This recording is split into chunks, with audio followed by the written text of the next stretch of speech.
Halo teman-teman, hari ini saya akan mengulas film yang menarik. Anak laki-laki ini bisa mengontrol melalui pikirannya.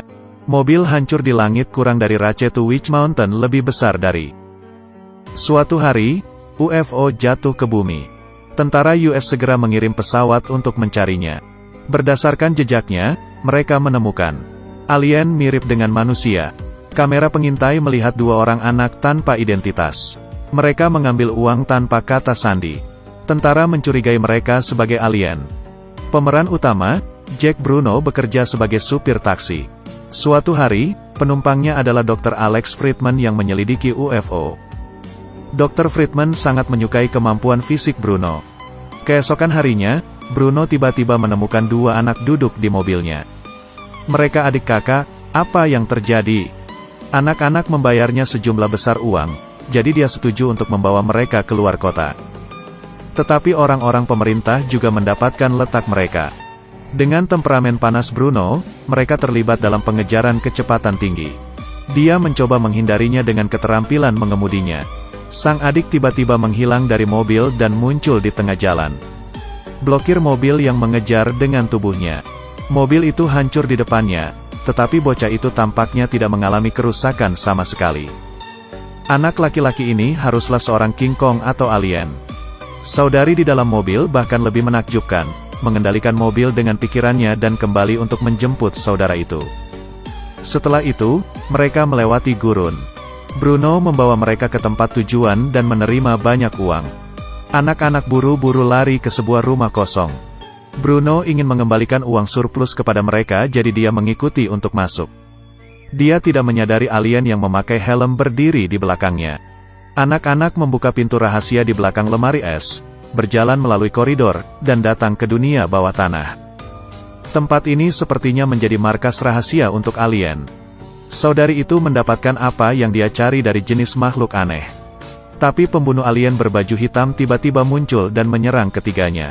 Juga membakar makhluk aneh di dalamnya. Bruno berusaha keras untuk menyelamatkan anak-anak, tetapi alien ingin memanggang mereka semua di sana. Saudari itu menciptakan bola api dari udara dan menjatuhkan alien itu. Ketiganya berhasil lolos dalam baku tembak. Api masih membom di tanah, dan Bruno membawa anak-anak keluar dari sana. Anak-anak memberitahu Bruno bahwa orang-orang ini bukan orang bumi. Para alien enggan dan mengemudikan pesawat luar angkasa untuk mengejar dan membombardir mereka. Toh Bruno berhasil kabur dan bersembunyi di bawah jembatan. Tetapi ketika mereka keluar dari jembatan, pesawat luar angkasa mulai menembaki mereka lagi. Bruno berakselerasi dengan kecepatan maksimal, mengelak dari kiri ke kanan, dan akhirnya menghindari tembakan. Lari ke terowongan lain, pesawat ruang angkasa mengikuti dari dekat, mengejar mereka dari belakang.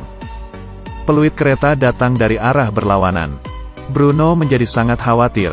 Lalu saudari itu mengulurkan telapak tangannya. Dorong mobil dengan tenaga kuda maksimum dan hindari kereta di pintu keluar. Kereta dan pesawat luar angkasa bertabrakan, yang menciptakan ledakan besar. Mereka berdua selamat. Bruno tidak pernah percaya keduanya adalah alien. Kemudian saudari itu dengan lembut mengangkat tangannya. Kemudian lempengan-lempengan itu melayang di dalam mobil, dan Bruno tidak bisa melawan. Bruno mengantar mereka ke kota kecil. Tetapi orang-orang pemerintah segera mengepung daerah itu. Beruntung, polisi setempat di sana tidak mudah ditangani, tidak peduli siapa pihak lain, tetapi orang-orang pemerintah segera mengepung daerah itu untuk mendapat izin memeriksa tempat itu. Kejadian ini entah bagaimana menciptakan waktu bagi ketiganya untuk melarikan diri. Saudara laki-laki itu meletakkan tangannya yang telanjang melalui pelat baja, membuka kunci dari dalam sehingga mereka bisa keluar dari sana. Mereka juga ditantang oleh anjing agresif tepat di pintu keluar. Tetapi anjing yang menakutkan itu dengan mudah ditundukkan oleh adiknya. Artinya dia juga mengerti bahasa binatang. Bruno terus melaju dengan cepat. Saudari itu menggunakan kekuatan supernya untuk meledakkan mobil yang mengejar ke dalam api lagi. Mereka juga mengambil anjing liar itu. Di tengah perjalanan, anjing tersebut duduk di depan dan terus menatap Bruno.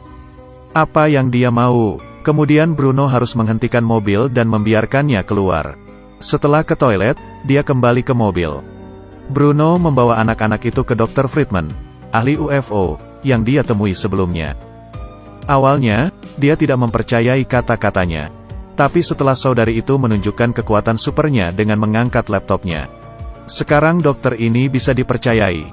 Selanjutnya, saudara tersebut menggunakan perangkat untuk membuat gambar virtual alam semesta yang luar biasa. Menempatkan semua orang berdiri di tengah alam semesta. Setelah itu, ia memberitahu kebenarannya. Ternyata sumber daya di planet tempat asalnya habis. Dan mereka kebetulan menemukan planet bumi yang merupakan lingkungan hidup yang baik bagi mereka. Akibatnya, orang-orang di planetnya terbagi menjadi dua kelompok. Satu pihak setuju untuk menyerang bumi dengan paksa, dan pihak lainnya menentang perang ini. Orang tua mereka adalah ilmuwan yang telah melakukan percobaan pada sumber daya bumi. Dan mereka menemukan solusi untuk menyelamatkan planet mereka tanpa invasi. Alien bersenjata yang mencoba membunuh mereka berasal dari partai pendukung perang itu. Anak-anak dapat menghentikan perang ini jika mereka menemukan pesawat luar angkasa mereka dan membawa informasi ini kembali ke planet mereka. Dr. Friedman mengetahui dari rekan mereka bahwa pesawat ruang angkasa itu sekarang ditempatkan di gunung penyihir. Jadi dia menyetir ke gunung. Tetapi mereka tidak bisa pergi jauh sejak tertangkap oleh pasukan militer. Militer memerintahkan untuk mempersiapkan anak-anak alien ini untuk pembedahan. Bruno dan Dr. Friedman melarikan diri dari kereta dan menemukan pintu masuk rahasia. Keduanya masuk ke pangkalan dari pipa knalpot. Pada saat yang sama, alien bersenjata juga masuk dan markas berada dalam kekacauan. Bruno dan Dr. Friedman berpura-pura menjadi staf dan menyelamatkan dua anak alien. Dan mereka juga menemukan pesawat luar angkasa alien. Saudara itu meletakkan perangkat di pesawat luar angkasa dan pintunya terbuka secara otomatis. Saat mereka semua menginjakan kaki di pesawat luar angkasa dan bersiap untuk pergi, militer segera mengepung mereka dan meminta keempatnya untuk menyerah.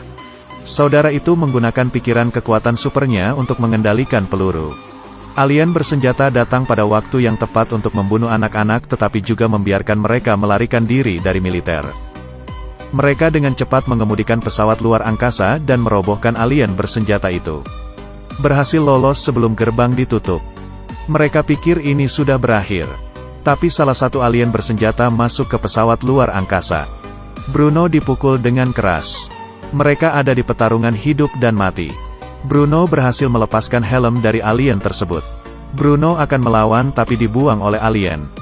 Untungnya, dengan kerjasama yang baik antara Bruno dan saudara alien, mereka mendorong alien itu ke dalam reaktor dan benar-benar bebas darinya. Akhirnya, saudari itu memberikan anjing itu kepada Bruno.